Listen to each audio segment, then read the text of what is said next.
What happens when a man at the top of his game decides his pregnant wife is dead weight? Ethan Sterling, the tech genius behind the billion-dollar AI oracle, thought he had it all figured out. He'd trade in his quiet, unassuming wife for a younger model and a new life. He planned the perfect, silent divorce designed to leave her with crumbs while he kept the empire. But he made one fatal miscalculation. He thought the empire was his. He never realized the woman sleeping next to him wasn't just his wife. She was his architect, his ghost, and the silent queen who already held every key to the kingdom. This isn't a story about a divorce. It's about a reckoning. Ethan Sterling looked at his wife Eleanor across the vast expanse of their minimalist dining table and felt a profound sense of boredom. The table, a single slab of polished Italian marble that had cost more than a mid-range sedan, felt like a metaphor for their marriage, cold, expansive, and mostly empty. Eleanor was meticulously arranging a bouquet of white lilies in a crystal vase. Her movements were precise, quiet, and utterly predictable. She was pregnant, a fact that should have filled him with joy, but instead felt like an anchor.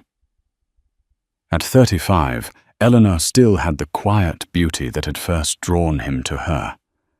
A gentle face, intelligent grey eyes, and a calm demeanor that had once been a soothing balm to his chaotic ambition.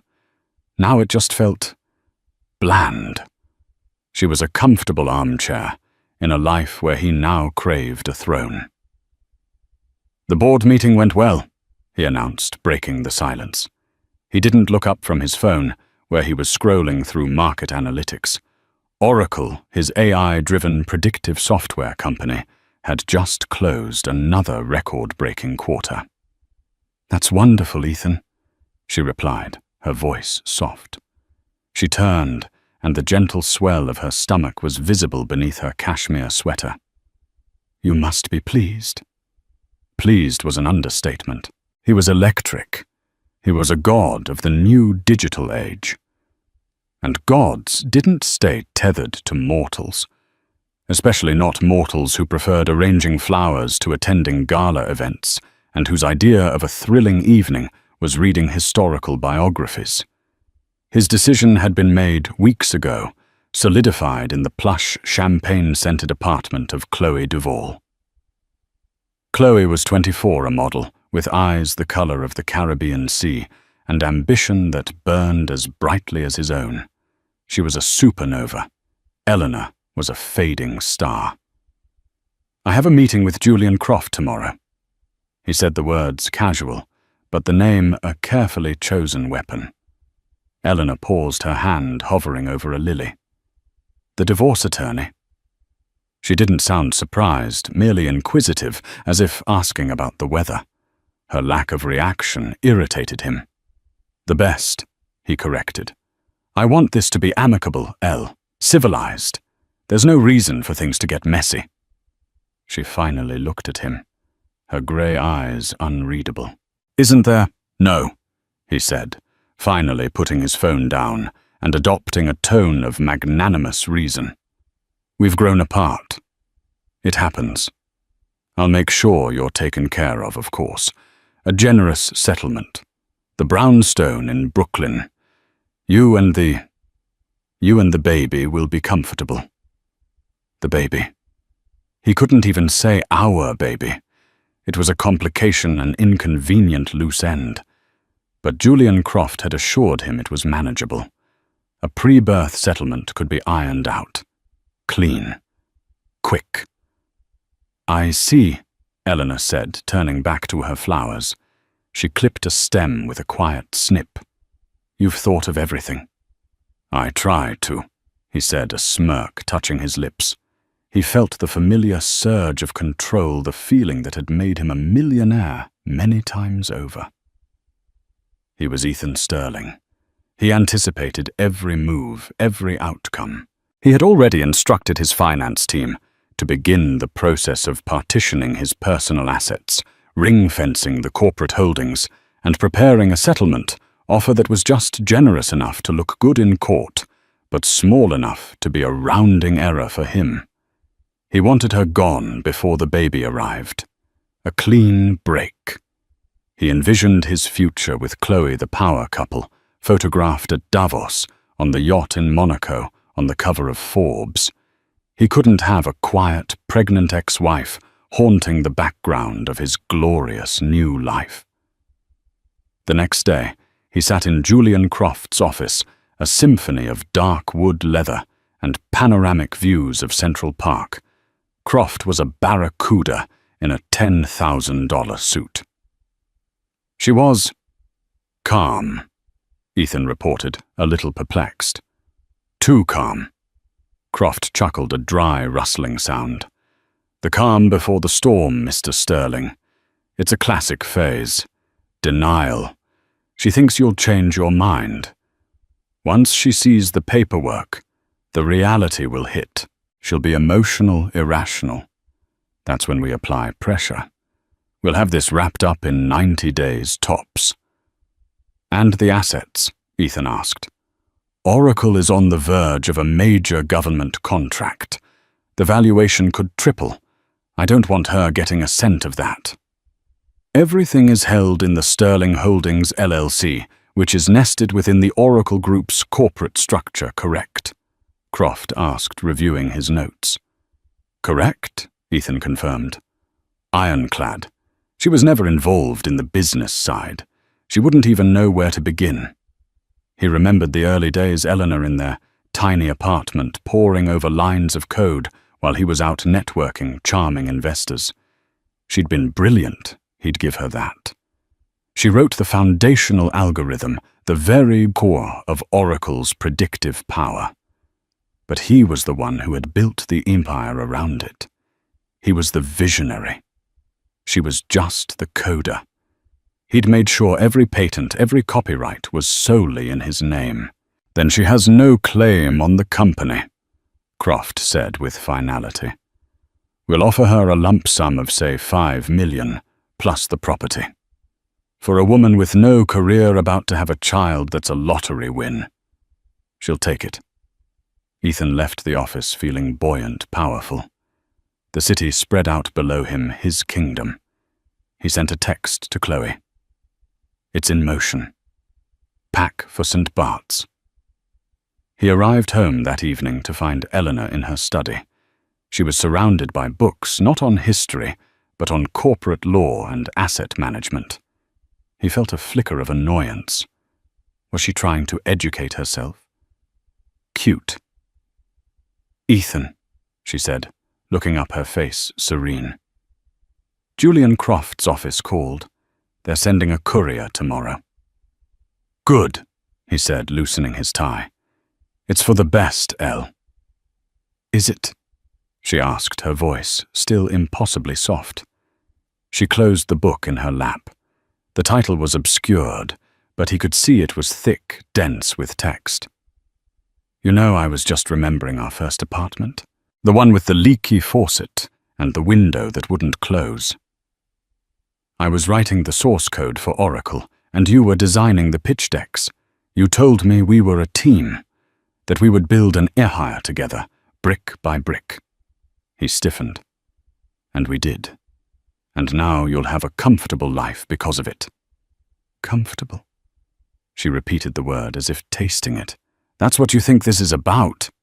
A courier arrived the next morning with a thick envelope. Ethan had already left for the office. Eleanor signed for it, her hand steady. She placed it unopened on the marble dining table right next to the vase of now fully bloomed white lilies.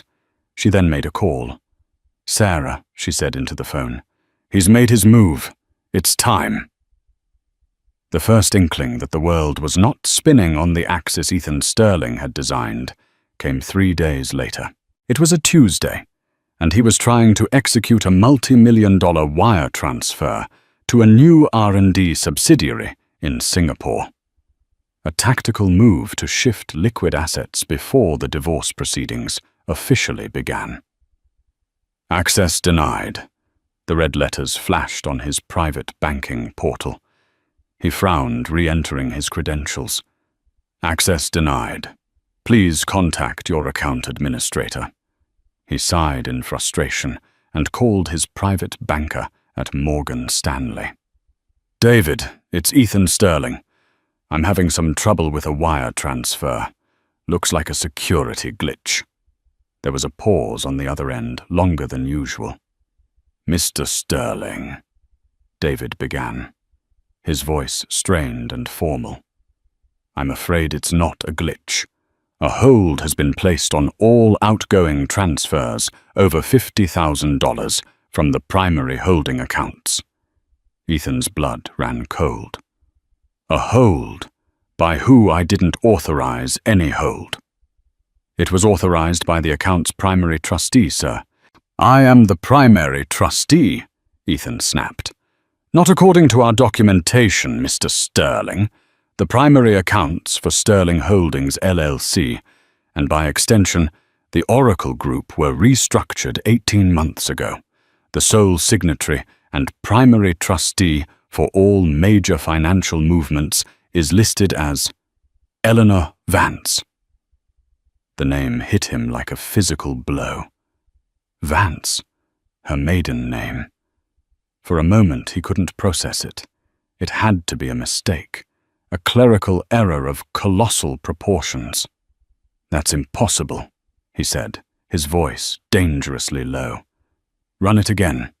Check the incorporation documents. We have, sir. Several times. The directive came this morning, authenticated with all the correct security protocols. All assets within the Vance Starfall Trust are subject to review and approval by Ms. Vance. I'm sorry, Mr. Sterling, but my hands are tied. The Vance Starfall Trust. He had never heard of it. He slammed the phone down, his mind racing. 18 months ago. What had happened? 18 months ago. He remembered Eleanor suggesting they meet with a new asset management firm, a boutique outfit she'd supposedly researched. She had pitched it as a way to protect their wealth, to create a more tax-efficient and secure corporate structure. He'd been in the middle of closing a massive deal with a Japanese tech firm and had been too busy to get into the weeds. He remembered signing a mountain of paperwork she had prepared. It's just standard restructuring, Ethan, she had said calmly. It shields the company from frivolous lawsuits and minimizes our tax liability. Our lawyers have vetted it. He had trusted her. Why wouldn't he? She was the quiet, organized one, the one who handled the domestic details, which in his mind included managing the paperwork his high-powered lawyers drew up. He'd scrawled his signature on dozens of pages without reading a single clause.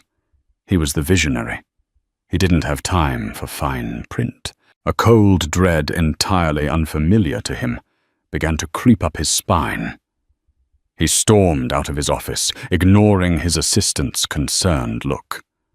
Get Julian Croft on the line. Now. When he got home, the divorce papers were still sitting on the dining table, unopened. Eleanor was in the living room, curled on the sofa with a cup of tea reading. She looked up as he entered, her expression as placid as ever. "Did you have a good day, Ethan?" she asked. His rage, which had been simmering all the way from Midtown, finally boiled over. "What is the Vance Starfall Trust?" he demanded, his voice echoing in the cavernous room. She placed a bookmark in her novel and set it aside. "It's our Asset Protection Trust," she said simply. "The one you authorized 18 months ago. I thought it was a beautiful name. Starfall, for when you finally caught the star you were chasing. You went behind my back," he hissed, advancing on her. "You changed the ownership structure of my company."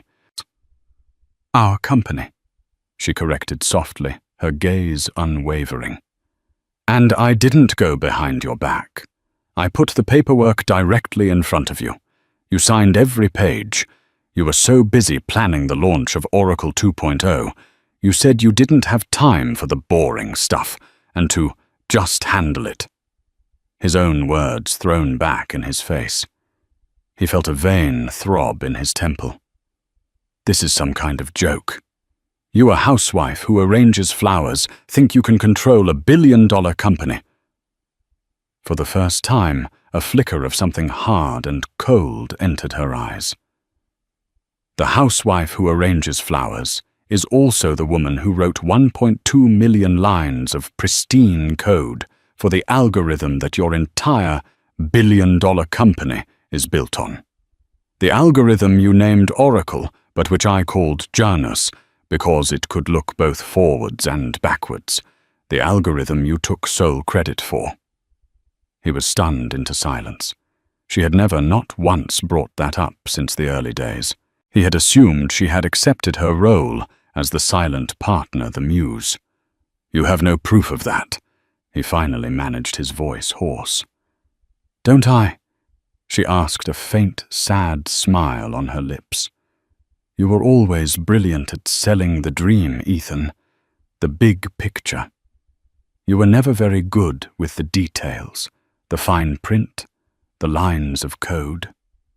She stood up, her pregnancy making the movement slow and deliberate. She walked over to the floor-to-ceiling window overlooking the city.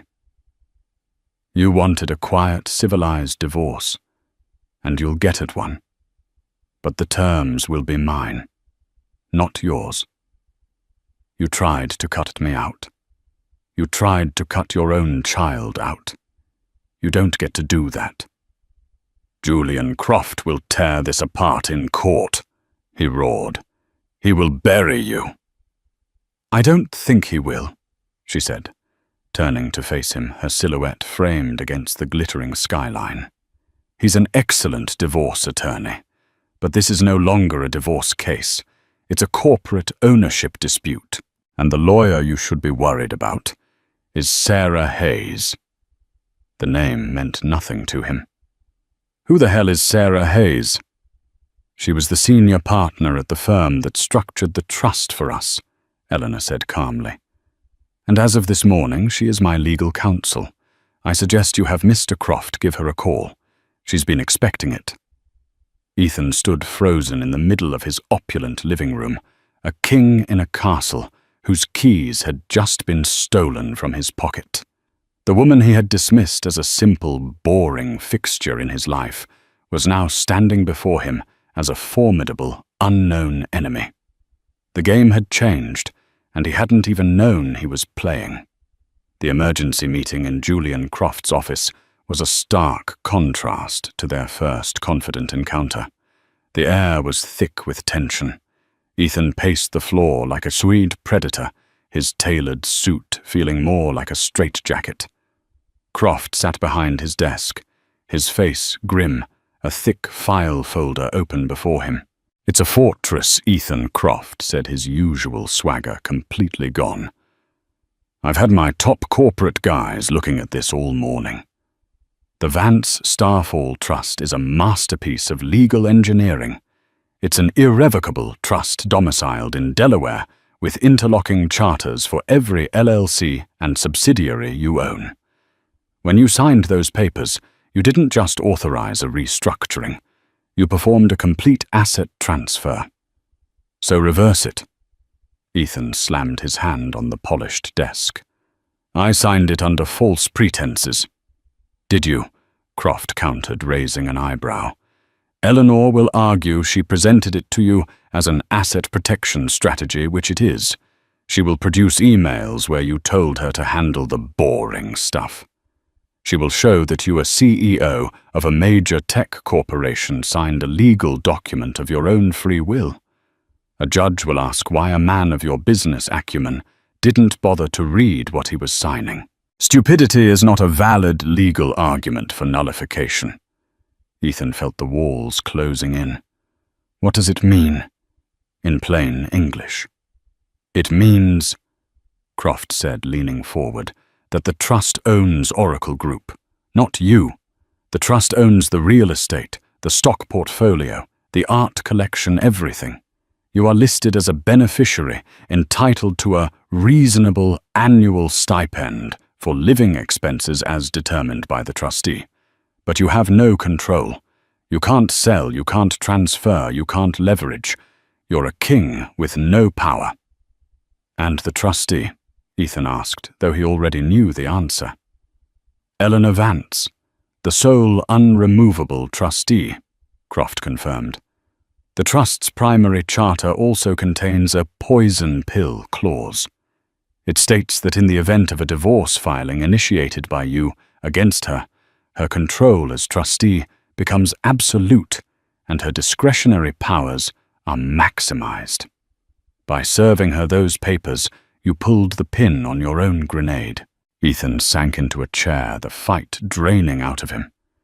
He felt like a fool.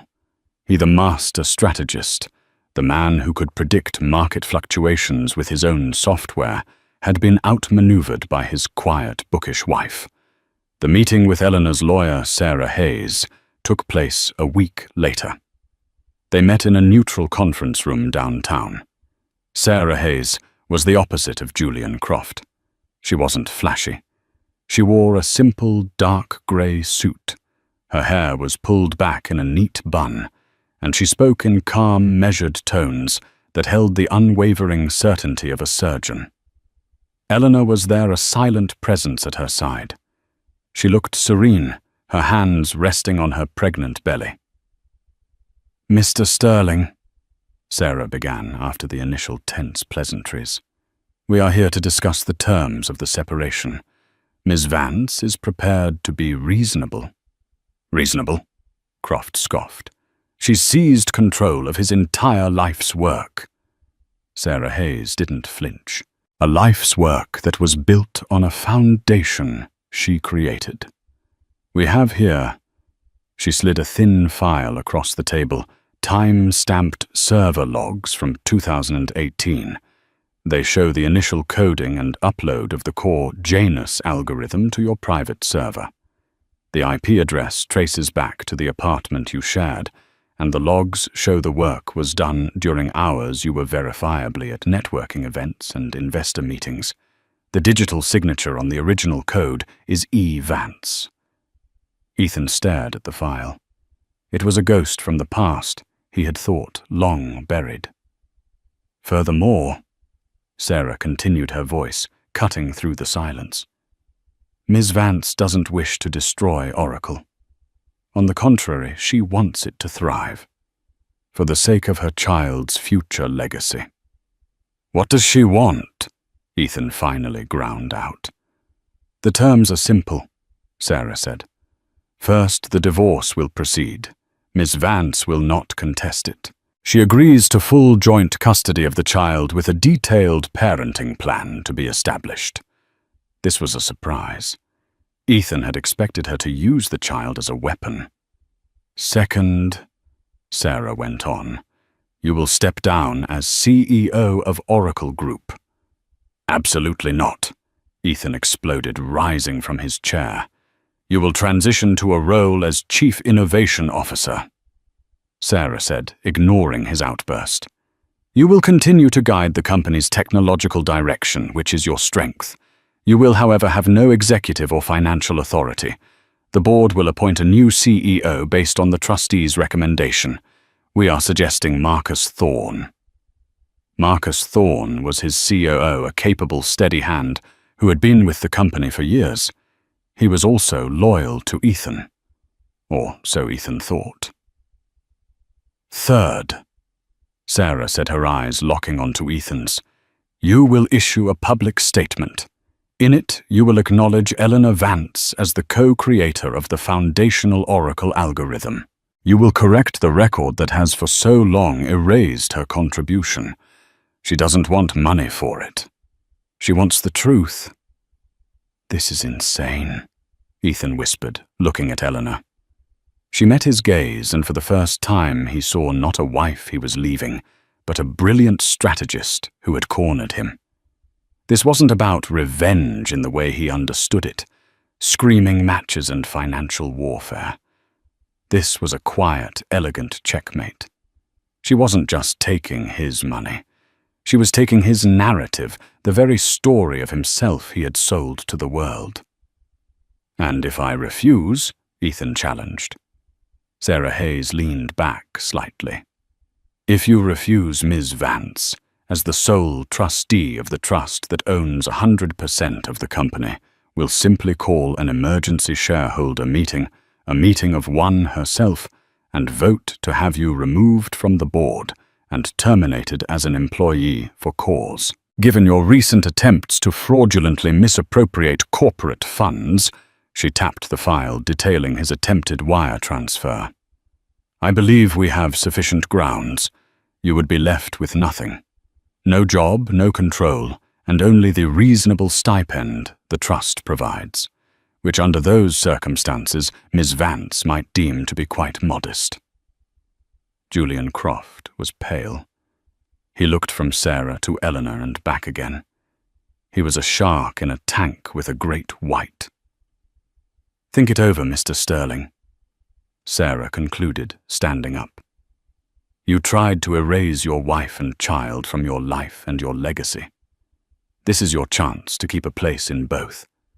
You have 48 hours to accept the terms." Eleanor stood as well, a silent queen. As they walked out, she paused at the door and looked back at Ethan. "You should have just read the fine print, Ethan," she said, her voice not triumphant, but filled with a deep, profound sadness. "You should have just remembered we were a team." 48 hours. The deadline hung over Ethan Sterling's head like a guillotine.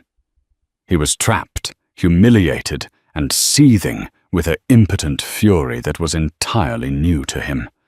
The idea of capitulating, of publicly admitting Eleanor was his equal, his superior in this chess game, was unthinkable. It would shatter the myth of the lone genius he had so carefully constructed. "We fight," he snarled at Julian Croft over the phone. "Drag this through the courts for years. File injunctions, accuse her of coercion, of undue influence. I was in a vulnerable state, overworked, stressed. Ethan, listen to me." Croft's voice was strained. "My corporate guys are telling me your position is untenable. The trust is unassailable. If we fight, we lose. And when we lose, you'll have nothing left. No company, no reputation. Sarah Hayes is not a litigator. She's a killer. She doesn't make threats. She can't back up." But Ethan wouldn't listen to reason. He was a cornered animal, and cornered animals don't negotiate. They lash out. He couldn't attack her legally or financially, so he decided to attack her personally. He would destroy her reputation, shatter her calm demeanor, and force her to the negotiating table on her knees. He called Chloe. "I need you," he said, his voice urgent. "I need you to be seen with me. Everywhere. We're going public." Chloe, who had been waiting impatiently for her glamorous new life to begin, was ecstatic. Within hours, paparazzi magically caught them having an intimate lunch at a chic restaurant. The next day, they were spotted shopping for jewelry at Tiffany's. The message was clear: Ethan Sterling had moved on. The narrative he began to leak through his PR team was subtle at first, then increasingly vicious. Eleanor was unstable. Her pregnancy had made her erratic, and she was trying to exploit a difficult situation. But the masterstroke, the move he believed would break her completely, was far more cruel. He had Julian Croft file a new motion in court. It was a brutal public document. In it, Ethan Sterling formally contested the paternity of Eleanor's unborn child. He alleged that due to their estranged and difficult marital situation, he had significant and grave doubts that he was the father. He demanded a court-ordered prenatal paternity test, a procedure that carried a small but tangible risk to the fetus. The news exploded. It was one thing to divorce your pregnant wife. It was another thing entirely to publicly shame her and question the legitimacy of her child. The gossip blogs, and even mainstream financial news outlets, went into a frenzy. The carefully crafted image of Ethan Sterling, the visionary genius, began to crack, revealing something ugly underneath. He thought the public humiliation would shatter Eleanor's composure. He imagined her weeping, hysterical, calling him, begging him to stop. He waited for Sarah Hayes to call, offering to renegotiate. The call never came. Instead, silence. Eleanor, insulated in her brownstone, saw the headlines. Her first reaction wasn't tears, but a cold, hard anger that solidified her resolve. He had come after her company. He had come after her legacy. Now he was coming after her child. He had crossed the final line. She met with Sarah Hayes, her face pale, but her eyes burning with a fierce light. "He wants to play in the mud," Eleanor said, her voice trembling slightly with rage. "Fine. It's time to show the world who Ethan Sterling really is." Sarah nodded, her expression grim. "I have the file ready. Are you sure you want to do this, Eleanor? It's the point of no return." "He made that choice, not me," Eleanor replied, placing a protective hand on her belly. "He wants to scorch the earth. Let's give him a fire." Their counterattack wasn't a press release. It was a surgical strike. Sarah Hayes didn't release a statement to the tabloids. She arranged a single exclusive interview for Eleanor with Diana Rousseau, a highly respected Pulitzer Prize-winning journalist from the New York Times, known for her incisive, in-depth profiles. The article, titled "The Ghost in the Machine," was published a week later. It was a bombshell that detonated in the heart of the tech world. In calm, dignified, and verifiable detail, Eleanor, with supporting evidence provided by Sarah Hayes, laid out the entire story. She didn't sling mud. She simply stated facts. She described the early years, her passion for coding, and the creation of the Janus algorithm. The article included screenshots of the original code, complete with her E. Vance digital signature, and timestamps that were cross-referenced with Ethan's public calendar of meetings and travel. She explained the creation of the Vance Starfall Trust, not as an act of aggression, but as one of desperation. When the man you love, the partner you built a dream with, starts referring to your shared future as his empire, and you as a domesticated part of his portfolio, you realize you need to protect yourself, and more importantly, your child, she was quoted as saying. Regarding the paternity suit, she was devastatingly composed. "I will of course consent to a DNA test the moment my child is safely born," she stated. "I will not, however, subject my baby to any unnecessary prenatal risks, simply to assuage Mr. Sterling's tactical and cruel legal maneuverings. His accusation is baseless, and it is a transparent attempt to bully a pregnant woman into submission. It is the act of a desperate man who has been caught trying to steal a legacy that was never solely his." The article ended with a simple, powerful line from Eleanor. "I didn't want his money. I just wanted him to remember my name." The public perception shifted instantly and seismically. Ethan was no longer seen as a brilliant tycoon wronged by an erratic wife. He was a credit-stealing thief and a cruel bully. The hashtag #IStandWithEleanor started trending on Twitter. Prominent female executives in Silicon Valley began to voice their support. The board of Oracle Group, which had been nervously watching from the sidelines, was now in a full-blown panic. Their stock, which had been soaring, took a sudden, sharp dip. The government contract he had been so close to securing was suddenly under review. His business partner, Marcus Thorne, called him his voice grim. "What the hell did you do, Ethan?" "The entire company is built on your reputation. You just torched it. You questioned the paternity of your own child in public. Who does that?" Ethan, sitting alone in his penthouse, looking at the scathing headlines on his tablet, had no answer. He had meant to scorch the earth, but he was the one who was getting burned, and his phone rang. It was Chloe. Her voice was cold, distant. "Ethan, I think we need to take a break," she said. This is not what I signed up for. The negative press is affecting my brand." The line went dead. The silence in the penthouse was absolute. He had lost control of his company, lost control of the narrative, and was now losing the very woman for whom he had started this war. His scorched earth campaign had backfired, leaving him standing alone in the ashes. The fallout from the ghost in the machine was catastrophic. At Oracle Group headquarters, the atmosphere was funereal. The stock price was in a steady, sickening decline. Employees whispered in hallways, their confidence shaken.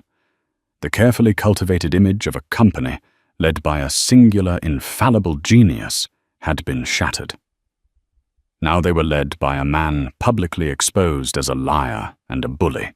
Marcus Thorne, the COO, called an emergency off-the-books meeting with two of the most senior board members, retired Admiral William Davenport and venture capitalist Anita Desai. "He's a liability," Anita said bluntly, her arms crossed. "The brand is toxic right now.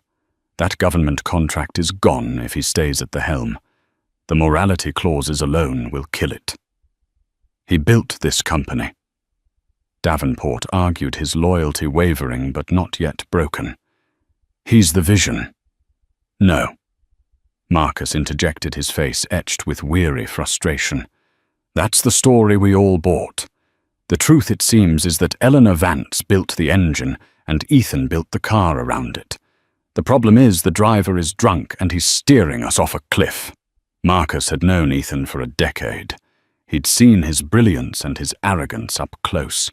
He'd always had a quiet respect for Eleanor, noting her sharp intellect in their rare conversations at company events. He'd never questioned Ethan's narrative, but now, seeing the evidence, it all clicked into place. The pieces fit. "What's the play?" Davenport asked. "The play is Sarah Hayes's original offer," Marcus said. "Ethan steps down as CEO. He becomes Chief Innovation Officer. We put him back in the lab where he can do some good and keep him away from microphones and financial controls. I'll take over as interim CEO, stabilize the ship, and we publicly acknowledge Eleanor's role. We rebrand this not as a scandal, but as a correction of the historical record. A story of a female pioneer in tech finally getting her due." Anita Desai's eyes lit up. That could work. It's a powerful angle. It could even be good for us in the long run." The board agreed. Marcus was tasked with the unenviable job of delivering the ultimatum to Ethan. He found Ethan in his penthouse, which now felt less like a palace and more like a prison. Empty glasses littered the tables, and the blinds were drawn against the city. Ethan looked disheveled, a ghost of his former confident self. "They're forcing me out," Ethan said, before Marcus could even speak. He'd already received panicked calls from other board members. "They're saving the company, Ethan," Marcus said gently. "You went too far. The paternity suit. It was unforgivable. She left me no choice," Ethan yelled, his voice cracking. "She cornered me." "She gave you a choice," Marcus countered. "She offered you a dignified role, a way to keep your place in the company you love. You chose to try and destroy her instead. This is the consequence. Take the deal. It's the only one you're going to get." Desperate, and seeing his last pillar of support crumble, Ethan finally bitterly agreed. The next days were a blur of legal formalities. He signed the papers, his hand shaking with rage. He agreed to step down. He agreed to the public statement. The war, he thought, was over. He had lost. But the story had one more twist, one that neither Ethan nor Eleanor could have predicted. It came from the one person everyone had underestimated, Chloe Duvall. After her call with Ethan, Chloe hadn't just gone on a vacation. She'd made a call of her own. Her life as a model was largely a fabrication, a cover for her real profession. She was a freelance operative, specializing in corporate intelligence and high-stakes acquisitions. She wasn't just a beautiful woman Ethan had picked up. She had targeted him from the beginning. Her employer was Quantum Leap Dynamics Oracle's biggest and most ruthless competitor. Their goal was simple, a hostile takeover of Oracle. Chloe's mission was to get close to Ethan Sterling, find his operational and personal weaknesses, and exploit them to devalue the company, making it ripe for a buyout. The divorce and the ensuing scandal were an unexpected gift. Quantum Leap was ecstatic. With Oracle's stock in freefall and its leadership in chaos, they were preparing to launch their takeover bid. But Chloe had a problem. During her time with Ethan, she had recorded hours of their conversations on a micro recorder hidden in a Cartier bracelet. In those conversations, a drunk and boastful Ethan had admitted everything. He'd bragged about how he'd outmaneuvered Eleanor on the patents, how he'd taken her nerdy little project and turned it into an empire, effectively confessing to the very intellectual property theft Eleanor had claimed. This evidence was her golden ticket, meant to be the final blow used by Quantum Leap in their takeover. But something had shifted for Chloe. She was a professional, often ruthless, but Ethan's public attack on his pregnant wife had disgusted her. It was sloppy, cruel, and unprofessional. More than that, she saw in Eleanor a woman who had been systematically erased and was now fighting back with brilliant precision. She found herself against all odds, rooting for the wife. Quantum Leap's plan was to buy Oracle. For pennies on the dollar, gut it, steal the core technology, and fire most of the employees. Chloe knew this. She also knew that Eleanor and her new CEO, Marcus Thorne, would likely save the company and make it thrive. She made a decision that was completely off mission. She contacted Sarah Hayes. "My name is Chloe Duvall," she said when they met in a discreet coffee shop. "I know you have no reason to trust me, but I have something that belongs to you, or rather, to your client." She slid a small USB drive across the table. "These are audio recordings of Ethan Sterling. He confesses in his own words to taking credit for Eleanor's algorithm. He details the entire thing. It's enough to not only win any lingering court battle, but to put the nail in the coffin of his reputation forever." Sarah was stunned. "Why are you giving this to me? What do you want?" "My employers at Quantum Leap Dynamics are planning a hostile takeover of Oracle next week, timed to take advantage of the chaos," Chloe explained. "This evidence was supposed to be their ace in the hole, the final blow to crater the stock. I find their plan distasteful, and your client's strategy impressive." She took a sip of her espresso.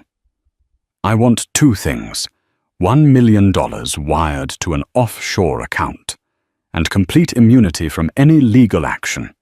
In exchange, I give you the recordings, and I tell you Quantum Leap's entire takeover strategy down to the date, time, and the shell corporations they're using to accumulate stock." Sarah Hayes stared at the USB drive. It was a weapon of immense power. It could either be used to completely annihilate Ethan Sterling, or to do something much more interesting. It could be used to save the company he built, and his legacy, even from himself. She looked at Chloe. "I'll have to discuss this with my client, but I think we can make a deal." Chloe was an opportunist, a mercenary. But in this high-stakes game, the ruthless model had just become Eleanor's most powerful and unlikely ally.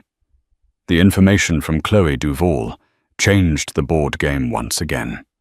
Sarah Hayes and Eleanor listened to the recordings in Eleanor's study, the quiet hum of the city, a distant backdrop to Ethan's drunken, boastful voice filling the room.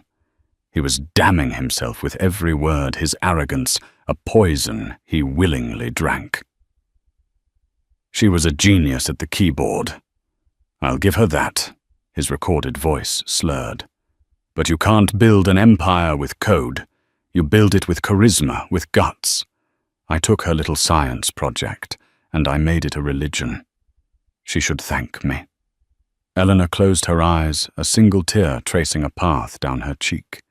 It wasn't a tear of sadness, but of final, painful validation. The truth she had lived with for years was now an audible, undeniable fact. "What do we do with this?" Eleanor asked, her voice quiet but firm. "We have two options," Sarah replied, her lawyer's mind already mapping out the scenarios. Option A. We leak it. It destroys Ethan completely. It will likely trigger a shareholder lawsuit against him and the board. The company will be thrown into even more chaos, making Quantum Leap's takeover almost a certainty. We'll win the battle but lose the war and the company. She paused, letting the weight of that sink in. Or, she continued, Option B. We use it as leverage. Not against Ethan, he's already beaten, but to protect the company against Quantum Leap. Chloe gave us their entire playbook. We know their shell companies. We know their timeline. We can prepare a defense. A new light entered Eleanor's eyes. This was bigger than her personal victory over Ethan. This was about protecting her creation, the legacy for her child, and the jobs of the hundreds of employees at Oracle. We go with option B, Eleanor said without hesitation. But first, Marcus Thorne needs to know what he's up against. The next day, Marcus Thorne, the newly appointed interim CEO, sat in Eleanor Vance's study. He had expected a tense, formal meeting. Instead, Eleanor and Sarah laid out the entire situation, the imminent hostile takeover by Quantum Leap, and the ace they now held in their hand, the recordings. Marcus listened, his face growing paler with each revelation. "My God," he whispered when they played a short, damning clip from the audio. "I knew he was arrogant. But this—" "Quantum Leap thinks they are attacking a wounded animal," Sarah said. "They have no idea that the company's ownership is now consolidated in a single unassailable trust, and that the trustee has full knowledge of their plan. Tool." "So what's our move?" Marcus asked, looking at Eleanor, his respect for her growing by the second. "Our move," Eleanor said, a steely determination in her voice, "is to turn their attack into our greatest strength. We will use the poison pill defense, but not the one in the trust, a corporate one.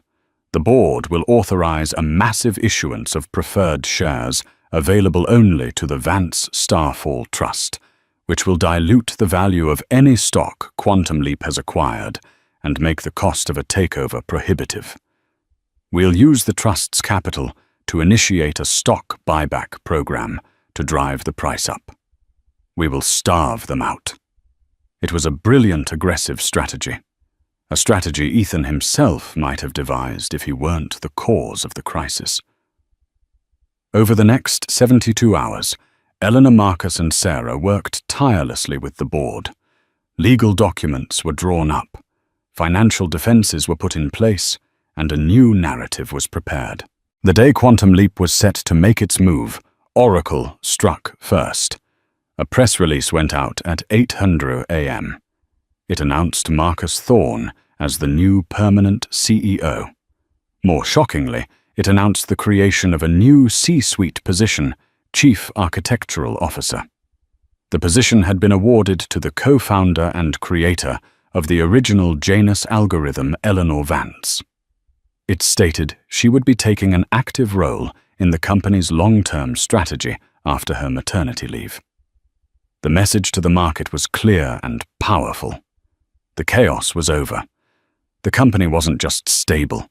It was revitalized with its original creator back in a position of power. The stock price, which had been bleeding for weeks, didn't just stabilize. It surged. When Quantum Leap initiated their tender offer an hour later, the price was already 20% higher than they had anticipated. When Oracle's poison pill share issuance was announced, their hostile bid was dead on arrival. They were caught completely off guard, outmaneuvered and exposed.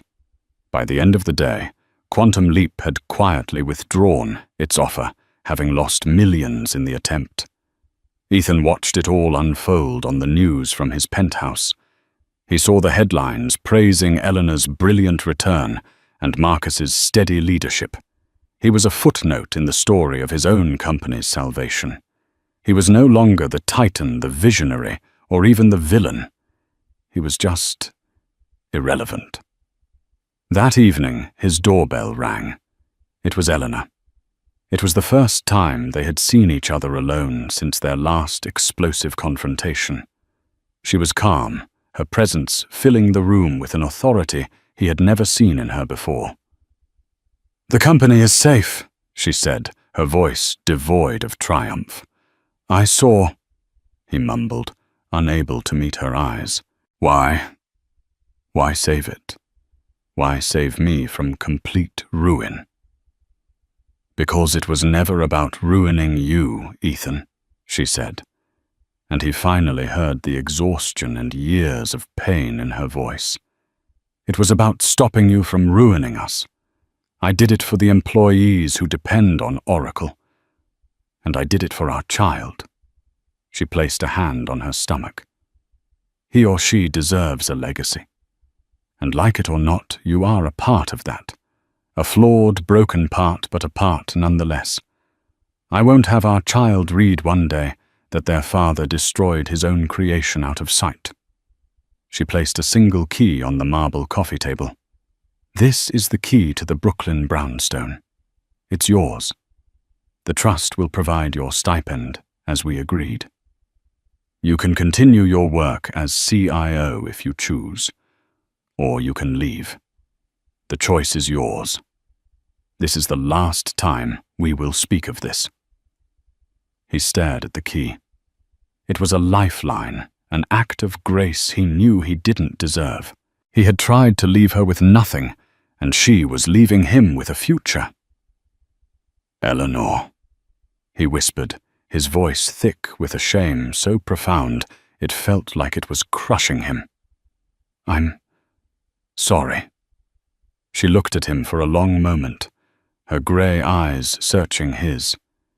She gave a single, sad nod. "I know," she said. And then she turned and walked away, leaving him alone in the silent, empty monument to his own ambition.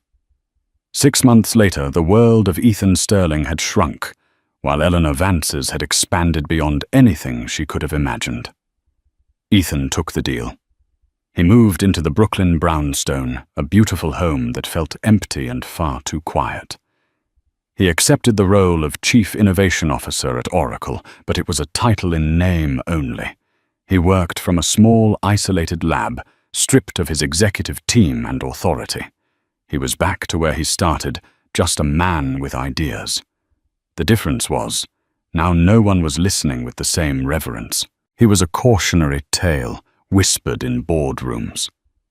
He attended mandatory therapy sessions, a condition Eleanor had quietly added to his employment contract. He was for the first time in his life being forced to confront the man he was not the myth he had created. Eleanor, on the other hand, had flourished. She gave birth to a healthy baby boy, whom she named Julian after her own father, a man who had taught her the value of integrity and quiet strength. Motherhood suited her, but it did not define her. After her maternity leave, she stepped into her role as Chief Architectural Officer. She didn't take Ethan's old corner office. Instead, she chose a more modest one next to the core development team. She was not a remote, imposing figure, but a collaborative leader. Her deep, intimate knowledge of the Janus algorithm allowed her to unlock potentials within the software that Ethan's sales-focused approach had ignored. Under the joint leadership of Marcus's steady business acumen and Eleanor's visionary, technical guidance, Oracle not only recovered, but began to innovate at a pace it hadn't seen in years. They launched a new division focused on ethical AI earning accolades and rebuilding public trust. The stock price reached an all-time high. Eleanor Vance, once the ghost in the machine, was now on the cover of Wired magazine, hailed as the quiet architect of the future. She never spoke of Ethan in interviews, other than to acknowledge his role as a co-founder. Her narrative was one of forward-looking creation, not backward-looking revenge. She managed the Vance Starfall Trust with a quiet, firm hand. It funded philanthropic ventures in STEM education for young women. It became a force for good, using the immense wealth not for opulence, but for opportunity. Ethan saw his son every other weekend. The meetings were awkward at first. He didn't know how to be a father, only how to be a CEO. But in the quiet moments, holding his son, he felt the first stirrings of something real, something more profound than a soaring stock price. He was a fallen king, but perhaps in the ruins of his empire, he could learn to be a man. The final scene of their old life played out not in a courtroom or a boardroom, but in a quiet park on a sunny afternoon. Eleanor was pushing Julian on a swing when Ethan arrived to pick him up. They exchanged polite, brief words. As he was leaving with the child, he paused and looked back at her. "You built something incredible, Elle. Not just with the code, with everything." She gave him a small, genuine smile. "We both did, Ethan. In the end." It was an acknowledgement, an acceptance. Not forgiveness, perhaps, but a peace treaty signed on the battleground of their shared past. He had tried to divorce his pregnant wife, quietly, not knowing she already controlled everything. He had lost his company, his power and his pride. But in the end, through her strange, unexpected grace, he was left with a chance at something more. And Eleanor Vance, the woman he had tried to erase, had not only reclaimed her name, but had built a legacy far greater than the empire he had tried to steal. She stood alone, but she was not lonely. She was the architect, the creator, and the queen of a kingdom built not on lies, but on brilliance and unbreakable will. In the end, Ethan Sterling's great undoing wasn't a flaw in his business strategy. It was a flaw in his character. He saw his wife as an accessory to his success, forgetting she was its very foundation. This story is a powerful reminder that the quietest person in the room is often the most powerful. Eleanor Vance didn't just win a divorce. She reclaimed her truth and rewrote her destiny. She proves that true power isn't about loud commands and public glory, but about quiet competence, unbreakable integrity, and the brilliant strategy of knowing your own worth, even when the person closest to you refuses to see it. What did you think of Eleanor's ultimate checkmate? Was her form of justice and mercy the right move? Let us know your thoughts in the comments below. If this story of quiet power and ultimate justice resonated with you, please hit that like button. Share it with someone who needs to hear it, and make sure you subscribe to our channel for more real-life dramas, where the truth is always more compelling than fiction. Thank you for listening.